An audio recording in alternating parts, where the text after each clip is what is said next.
Operating system application. আজকে আমরা যে সাবজেক্ট পড়ব তার প্রথম টপিকসটা হিসেবে আমরা কি দেখতে পাচ্ছি, অপারেটিং সিস্টেমের মৌলিক ধারণা। আচ্ছা, অপারেটিং সিস্টেমটা কি? অপারেটিং সিস্টেম কি জানা যাক। অপারেটিং সিস্টেম হলো এক ধরনের প্রোগ্রাম যা কম্পিউটার, হার্ডওয়্যার ও ইউজারের মধ্যে সমন্বয় সাধন করে। কম্পিউটার, হার্ডওয়্যার ও ইউজারের মধ্যে সমন্বয় সাধন করে।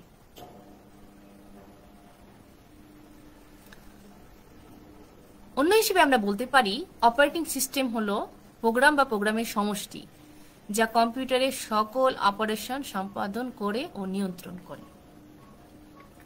তার মানে অ্যাকচুয়ালি বোঝা যাচ্ছে, আমরা যদি আমাদের কম্পিউটার যে ডিভাইসটা, সেটা ল্যাপটপ হতে পারে, ডেস্কটপ হতে পারে, যাই হোক, সেখানে যদি কোনো অপারেটিং সিস্টেম না থাকে তাহলে আমরা কম্পিউটার চালাতে পারবো না।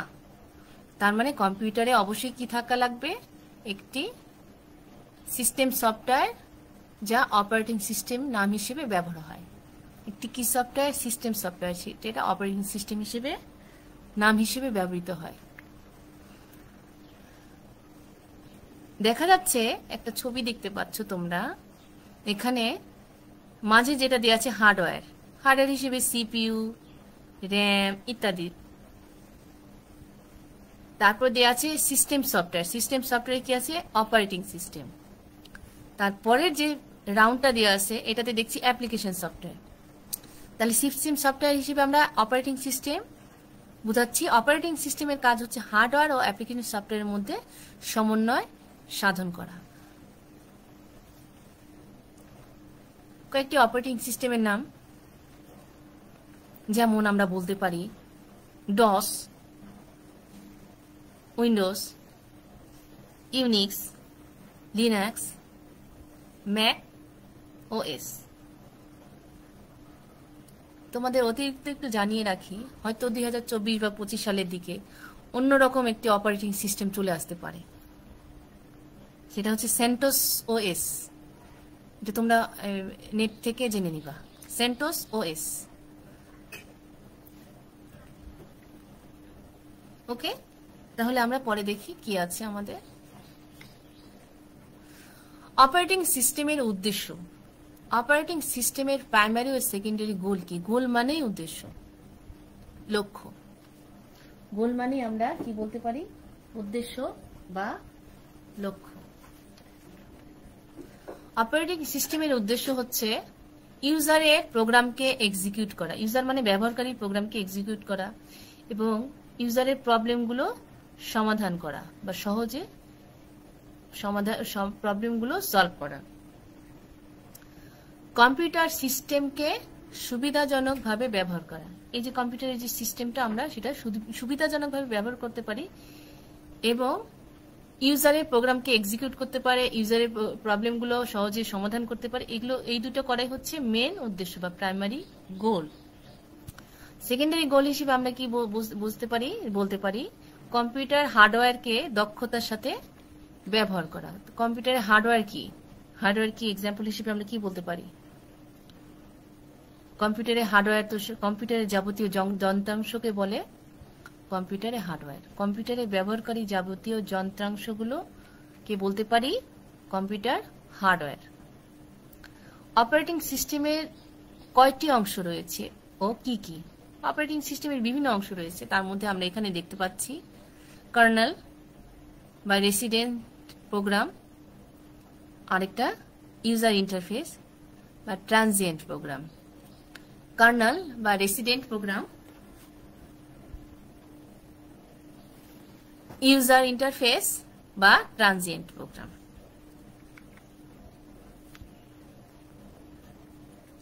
এখানে বিভিন্ন ধরনের অপারেটিং সিস্টেম ধরনের মানে টাইপ, আগে শিখলাম অপারেটিং সিস্টেমের নাম, আর অপারেটিং সিস্টেমের কাজের উপর ভিত্তি করে বিভিন্ন ধরন আছে। সেই ধরনগুলো কি কি হতে পারে? Serial batch processing, simple multi programming, multi processing system, real time system, time sharing system, online ও interactive mode operating system, dedicated operating system, online or interactive mode operating system, multitasking operating system, multi-threading operating system, distributed operating system, microkernel based operating system, and লাস্টেরটা যেটা দেখো এটা virtual storage based operating system, virtual storage based operating system. নিচেরটা হয়তো দেখা যাচ্ছে না, একটু শুনো। Virtual storage based operating system,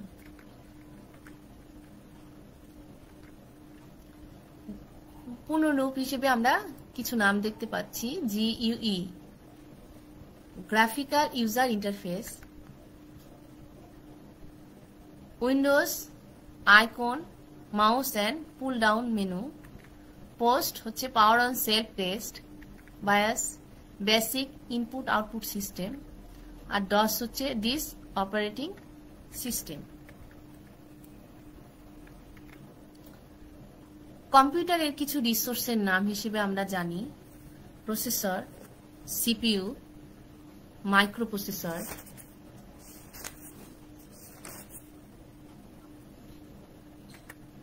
RAM, IO device, mouse, keyboard, printer, monitor.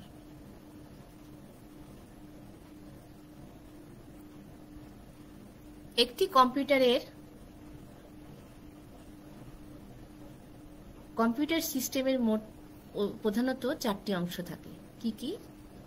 CPU, memory, input, output. সিপিইউটা কি? Central processing unit. সিপিইউ কি? Central processing unit. Central processing ইউনিটের মধ্যে আমরা দেখতে পাচ্ছি কয়েকটা অংশ রয়েছে, এগুলো তোমরা বইয়ে পাবে। সেন্ট্রাল প্রসেসিং ইউনিট বা সিপিইউর মধ্যে কি কি অংশ থাকে? ALU, register, control unit. Central processing ইউনিটের মধ্যে কয়টি অংশ থাকে? ALU, রেজিস্টার আর কন্ট্রোল ইউনিট। ALUটা কি? Arithmetic logic unit. গাণিতিক যে অপারেশনগুলো করতে আমাদের যে সিপিইউ যে অংশটা ব্যবহৃত হয় সেটাকে আমরা বলতেছি অ্যারিথমেটিক লজিক ইউনিট বা ALU। তার মানে সিপিইউ এর যে অংশ কম্পিউটারের যাবতীয় গাণিতিক ও যুক্তিভিত্তিক কাজ করে থাকে তাকে ALU বলে। অ্যারিথমেটিক লজিক ইউনিট না থাকলে আমরা কি করতে পারবো না? গাণিতিক কোনো অপারেশন করতে পারবো না। অ্যারিথমেটিক এবং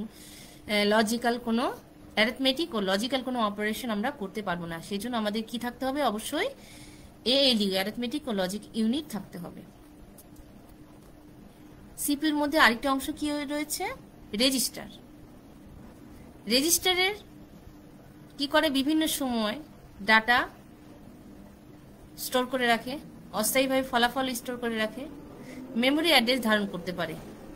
রেজিস্টার কি করে? মেমোরি অ্যাড্রেস ধারণ করতে পারে। আরেকটা কি অংশ রয়েছে সিপিইউর মধ্যে? সেটা হচ্ছে কন্ট্রোল ইউনিট। কম্পিউটার প্রোগ্রামের নির্দেশসমূহকে অনুধাবনের পর এক্সিকিউট করে থাকে যে অংশ, তাকে বলছি আমরা কন্ট্রোল ইউনিট।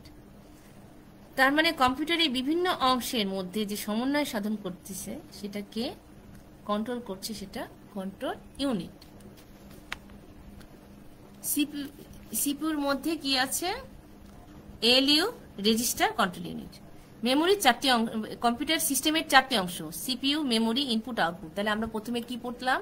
সিপিইউ।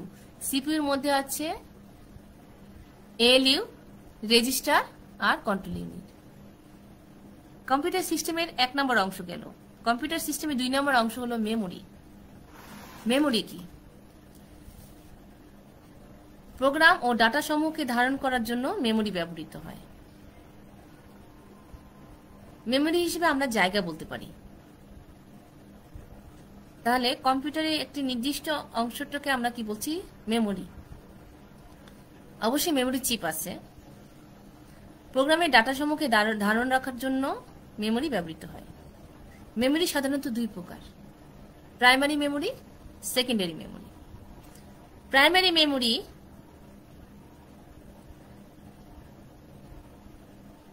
প্রাইমারি মেমোরিটা হচ্ছে কম্পিউটারের এক্সিকিউটেবল মেমোরি হিসেবে আমরা প্রাইমারি মেমোরিকে বলতে পারি।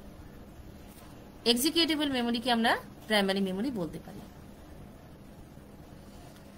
এই মেমোরিতে অবস্থিত যে কোনো প্রোগ্রাম সিপিইউ এক্সিকিউট করতে পারে। সিপিইউ এক্সিকিউট করার জন্য আমাদের প্রোগ্রামগুলো অবশ্যই কোথায় থাকতে হবে? প্রাইমারি মেমোরিতে। প্রাইমারি মেমোরি দুই ধরনের। কোনো প্রোগ্রাম এক্সিকিউট করার সময়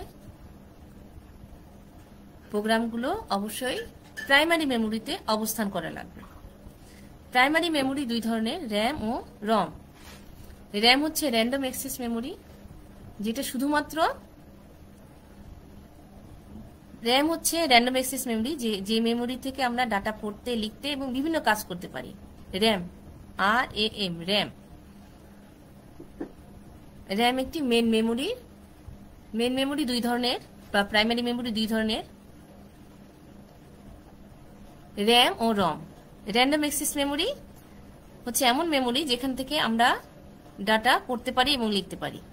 আর রম হচ্ছে শুধুমাত্র পড়তে পারি, রিড অনলি মেমোরি, হলো স্থায়ী মেমোরি। তোমরা বই থেকে একটু দেখে নিবে। যে কোনো প্রোগ্রাম আমরা যখন এক্সিকিউট করতে চাই, সেকেন্ডারি মেমোরি থেকে, সেকেন্ডারি মেমোরি হিসেবে আমরা কি বলতে পারি? Hard disk, floppy disk, magnetic disk ইত্যাদি ইত্যাদি। সেকেন্ডারি মেমোরিকে আমরা সহায়ক মেমোরি বলে থাকি। যাবতীয় তথ্য স্থায়ীভাবে সংরক্ষিত হয় এখানে। তাহলে সেকেন্ডারি মেমোরিতে আমাদের কোনো ডাটা স্থায়ীভাবে সংরক্ষণ করার জন্য সেকেন্ডারি মেমোরি ব্যবহার করা লাগে। সেকেন্ডারি মেমোরি হিসেবে আমরা বলতে পারি হার্ড ডিস্ক, ফ্লপি ডিস্ক ইত্যাদি। যখন কোনো ডাটা বা প্রোগ্রাম এক্সিকিউট করব, স্থায়ী মেমোরি, সেকেন্ডারি মেমোরি থেকে এক্সিকিউট করার জন্য ডাটাটা বা প্রোগ্রামটা আমাদের কোথায় নিয়ে আসতে হবে? র্যামে নিয়ে আসতে হবে। র্যাম থেকে প্রোগ্রামটা এক্সিকিউট করার পরে সেই প্রোগ্রামটা আবার পরবর্তী সময়ে সেকেন্ডারি মেমোরিতে পাঠিয়ে দেওয়া হয়। শুধুমাত্র র্যামে কারেন্ট যে প্রোগ্রাম নিয়ে কাজ করা হয় সেই প্রোগ্রামগুলো নিয়ে এসে এক্সিকিউট করার পরে, প্রোগ্রামটা রান করার পরে, এক্সিকিউট করার পরে র্যামে সেই প্রোগ্রামটা আর রাখা হয় না। ওই প্রোগ্রামের কাজ সম্পন্ন হওয়ার পরে র্যাম থেকে সেই প্রোগ্রামটা সেকেন্ডারি মেমোরিতে ট্রান্সফার করে দেওয়া হয়। তার মানে শুধুমাত্র কাজ করার জন্য আমাদের মেন মেমোরি বা প্রাইমারি মেমোরির র্যামটা ব্যবহৃত হয়ে থাকে। ওকে, আমরা নেক্সট স্লাইডে দেখি কি আছে। Monitor program. একটু আগে আমরা একটা প্রাইমারি মেমোরি হিসেবে দেখলাম ROM, read only memory. ROM হচ্ছে প্রাইমারি মেমোরির একটি অংশ, যেখানে শুধুমাত্র আমরা ডাটা কি করতে পারি? রিড করতে পারি, এবং এটি একটি স্থায়ী মেমোরি। অপারেটিং সিস্টেম, মনিটর প্রোগ্রামটা কি? অপারেটিং সিস্টেমের যে অংশ রমে অবস্থান করে কম্পিউটারে যাবতীয় অপারেশন সম্পন্ন হওয়ার জন্য নির্ধারক ও নির্ণয়কারী প্রোগ্রাম হিসেবে ব্যবহৃত হয়, তাকে মনিটর প্রোগ্রাম বলে। একে সুপারওয়্যার প্রোগ্রামও বলে।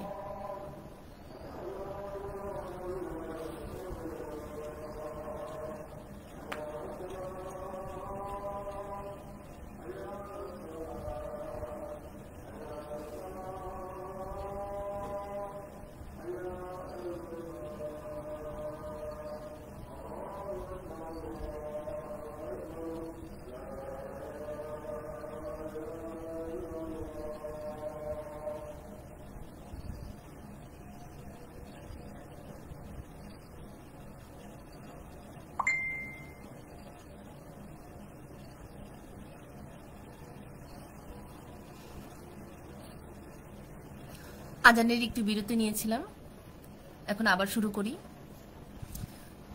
মনিটর প্রোগ্রাম কোথায় থাকে আসলে? অ্যাকচুয়ালি মনিটর প্রোগ্রামটা রমের মধ্যে থাকে। অপারেটিং সিস্টেমের যে অংশ রমে অবস্থান করে কম্পিউটারের যাবতীয় অপারেশন সম্পন্ন হওয়ার জন্য নির্ধারক ও নির্ণয়কারী প্রোগ্রাম হিসেবে ব্যবহৃত হয়, তাকে মনিটর প্রোগ্রাম বলে। মনিটর প্রোগ্রাম আসলে রমে থাকে এবং এই প্রোগ্রামগুলো আমরা যখন কম্পিউটারটা অন করি, একটু মনোযোগ দিয়ে শুনতে হবে, আমরা যখন কম্পিউটারটা অন করি তখন এই কম্পিউটারটা সঙ্গে সঙ্গে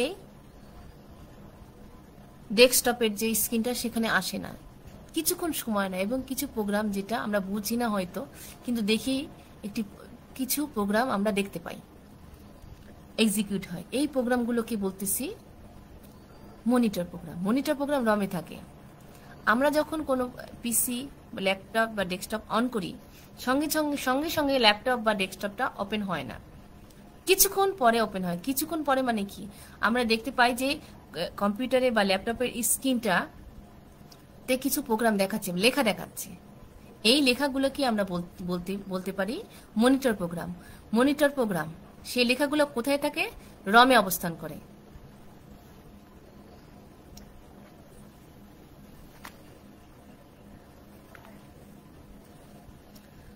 মনিটর প্রোগ্রামের কাজ। মনিটর প্রোগ্রামের কাজ হচ্ছে পোস্ট অপারেশন সম্পন্ন করা কম্পিউটারের কিবোর্ড, র্যাম, আইও পোর্ট, ইন্টারনেট, ডিসপ্লে অংশকে ইনিশিয়ালাইজ করা মনিটর প্রোগ্রাম করে থাকে এবং কম্পিউটারের বুট রুটিন সম্পন্ন করে থাকে। তাহলে পাওয়ার অন সেলফ টেস্ট অপারেশনটা সম্পন্ন করে। পাওয়ার অন সেলফ টেস্টটা কি? পাওয়ার অন সেলফ টেস্টটা হচ্ছে কম্পিউটার নিজেকে চেক করে যে তার মধ্যে কোনো সমস্যা আছে কিনা। এই চেক করার প্রোগ্রামটা কিসের মাধ্যমে করে? মনিটর প্রোগ্রামের মাধ্যমে করে। কম্পিউটার অন করার পরে মনিটর প্রোগ্রামের সাহায্যে কম্পিউটার নিজেকে টেস্ট করছে। এই টেস্ট করাকে বলতেছি পাওয়ার অন সেলফ টেস্ট। নিজেকে যে টেস্ট করছে এই টেস্টটাকে কি বলতেছি? পাওয়ার অন সেলফ টেস্ট। কম্পিউটার নিজেকে টেস্ট করছে মনিটর প্রোগ্রামের সাহায্যে, কম্পিউটারের মধ্যে কোনো সমস্যা আছে কিনা যন্ত্রাংশের, সেই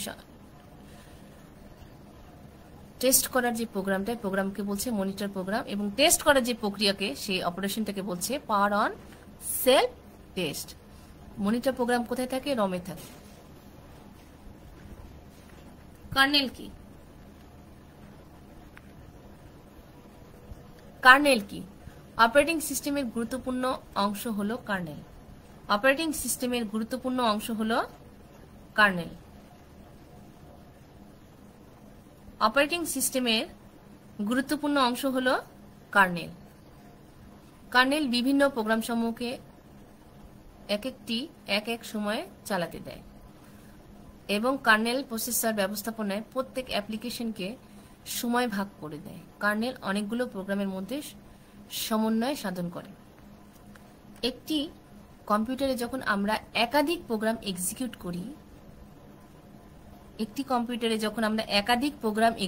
করি, তখন এই প্রোগ্রামগুলোকে সময়ের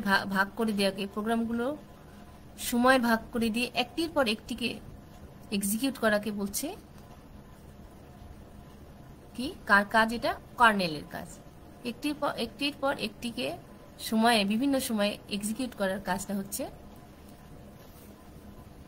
কে করে থাকে? কার্নেল করে থাকে।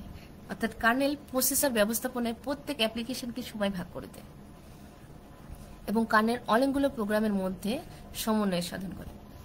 আসলে ব্যাপারটা কি? একটি প্রোগ্রামই একাধিক প্রোগ্রাম, প্রত্যেকটি আমরা যখন কম্পিউটারটা অন করি এবং একাধিক প্রোগ্রাম যখন একসাথে চালাই, তখন মনে হয় যে সবগুলো প্রোগ্রামই একসাথে এক্সিকিউট হচ্ছে। আসলে সবগুলো প্রোগ্রাম একসাথে এক্সিকিউট হচ্ছে না। কি হচ্ছে? এট এ টাইম একটি প্রোগ্রামই এক্সিকিউট হয়।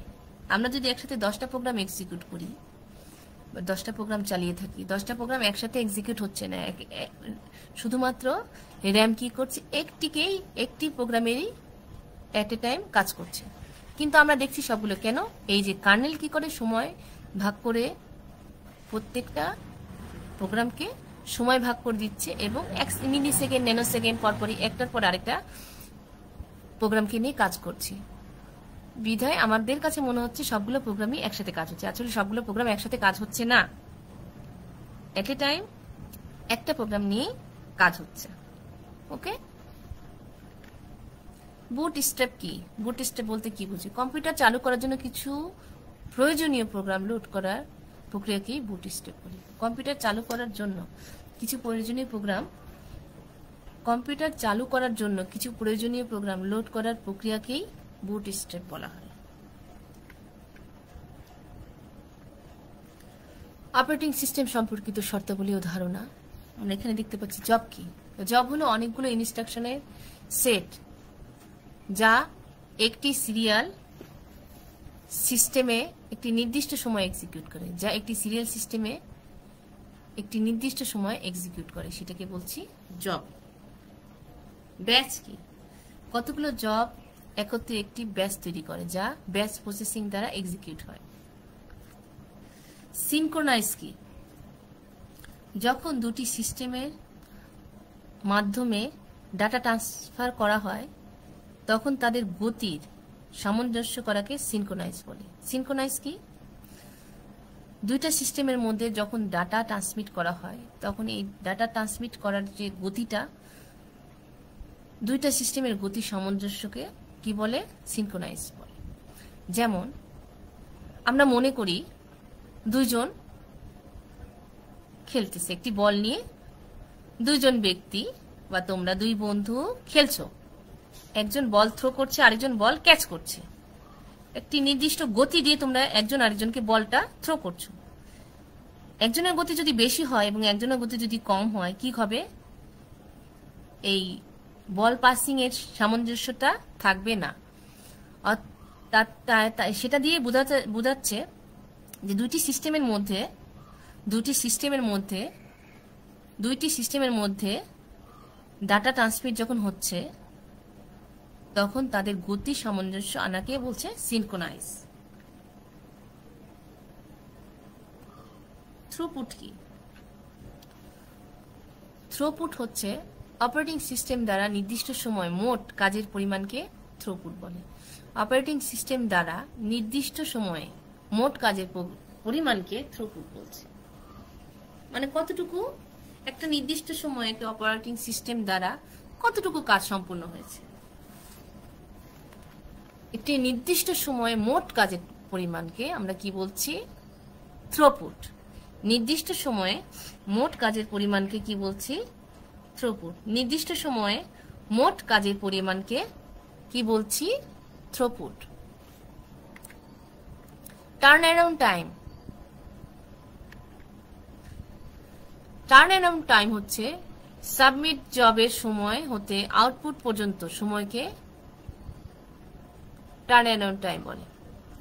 তার মানে একটা কাজ বা একটি জব এক্সিকিউট হওয়ার, কাজটা শুরু হওয়া থেকে শেষ হওয়া পর্যন্ত যতটুকু সময় লাগলো সেই সময়টাকে বলছি টার্ন অ্যারাউন্ড টাইম। একটি কাজের শুরু থেকে শেষ পর্যন্ত, কাজটি স্টার্ট থেকে এন্ড পর্যন্ত যতটুকু সময় লাগছে সেই সময়টাকে বলছি টার্ন অ্যারাউন্ড টাইম। এটা আমাদের লাস্ট টপিক আজকে। জেসিএল কি? জেসিএল হচ্ছে জব কন্ট্রোল ল্যাঙ্গুয়েজ, যার দ্বারা ব্যাচ সিস্টেমে একটি প্রোগ্রাম হতে অন্য প্রোগ্রামে কে পৃথক করার জন্য ব্যবহার করা হয়। একটি প্রোগ্রাম থেকে আরেকটি প্রোগ্রাম ব্যাচ সিস্টেমে পৃথক করার জন্য ব্যবহৃত হয়, সেটাকে বলছি জব কন্ট্রোল লজিক।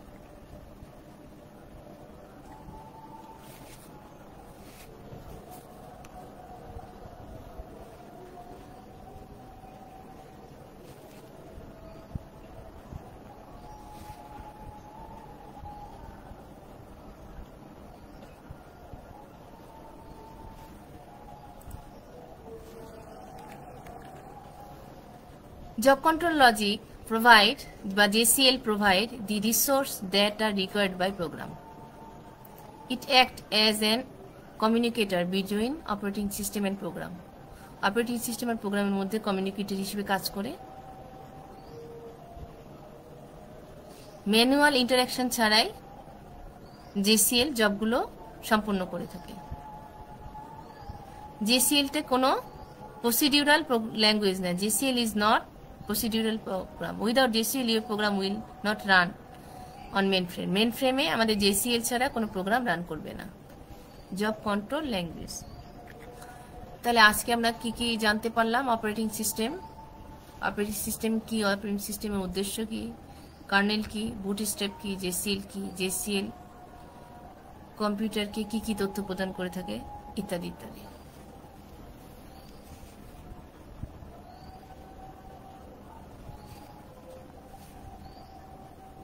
আজকের সামারি হিসেবে এগুলো বাসা থেকে তোমরা বাসায় অবস্থান করছি আশা করি বাসায় বসে এগুলো পড়বে।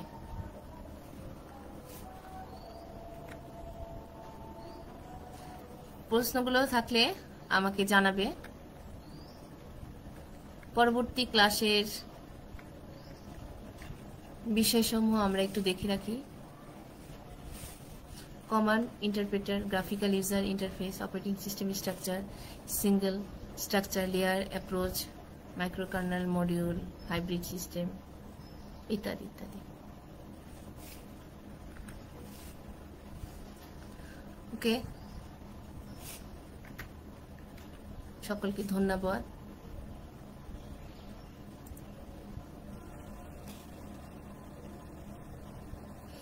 তোমরা ভালো থাকো, সুস্থ থাকো। পরবর্তীতে তোমরা এই ক্লাসে যেন অ্যাটেন্ড করতে পারো এটাই আশাবাদী, আশা করছি। তোমরা ভালো থাকো, সুস্থ থাকো, সাবধানে থাকো।